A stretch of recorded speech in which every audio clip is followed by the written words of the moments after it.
प्रकार के विचार भी चलते रहते हैं। तो मन को हमने सुंदर बनाना है ना। सत्यम शिवम सुंदरम के साथ जोड़ेंगे तो ये मन कैसा हो जाएगा माताओं भाइयों?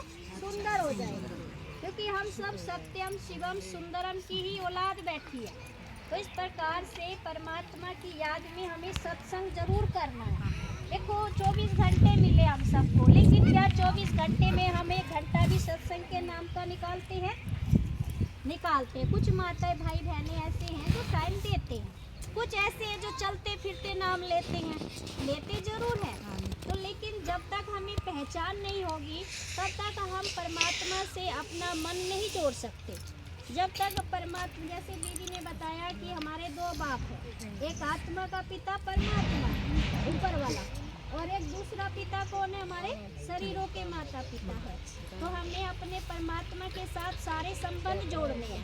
तुम ही हो माता पिता, तुम ही हो बंधु सखा, तुम ही स्वामी, तुम ही टीचर, तुम ही सतगुरु। तो सच्चा साथी हमें कौन मिला है? शिव बाबा, जो हम सबका मालिक है। कहते हैं ना, हम सबका मालिक एक है। तो वो परमात्मा निराकार है, वो ज्योति बिंदु है, और हम आत्मा भी सब ज्योति बिंदु है। हमें सबको, आत्मा को परमात्मा ने लाइट बनाया हुआ है, प्रकाश, एनर्जी हम सब। तो ऐसे हमें आत्मा को समझना है।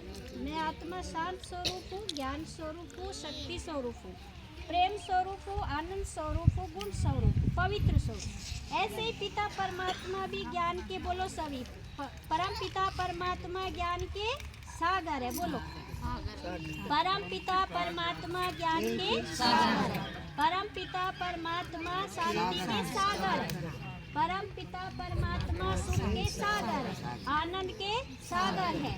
देखो ऐसे हमारी पहचान हो जाएगी, तो ऐसे हमें भगवान को याद करना सहज हो जाएगा।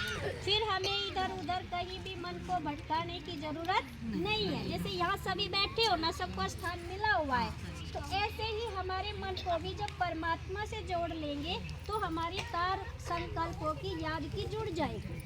तो ऐसे हमने खाते पीते उठते बैठते सोते जागते ऐसे भगवान को याद करते रहना है। तो उससे हमारा कर्म अच्छा होगा, और जब कर्म अच्छा होगा तो चेहरे पे क्या आ जाएगी माता?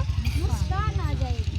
तो हमें परमात्मा आकर हमारी सच्ची गिफ्ट हमें दे रहे हैं कि हमारा चेहरा सदा मुस्कुराता ही रहे। इसके ऊपर मुझे एक कहानी याद आ रही है, वो थोड़ा मैं आपसे ही शेयर कर रही हूँ। कहानी क्या है कि एक गुरु जी के 2 शिष्य होते हैं, तो एक राम और एक श्याम। तो 2 शिष्य होते हैं, तो गुरु जी ने उन दोनों शिष्यों को कहा कि ये 2 फूलों की टोकरी रखी। तो 2 फूलों की टोकरी है, एक फूलों की टोकरी तो एक गांव में आपको लेके जानी है, और दूसरे गांव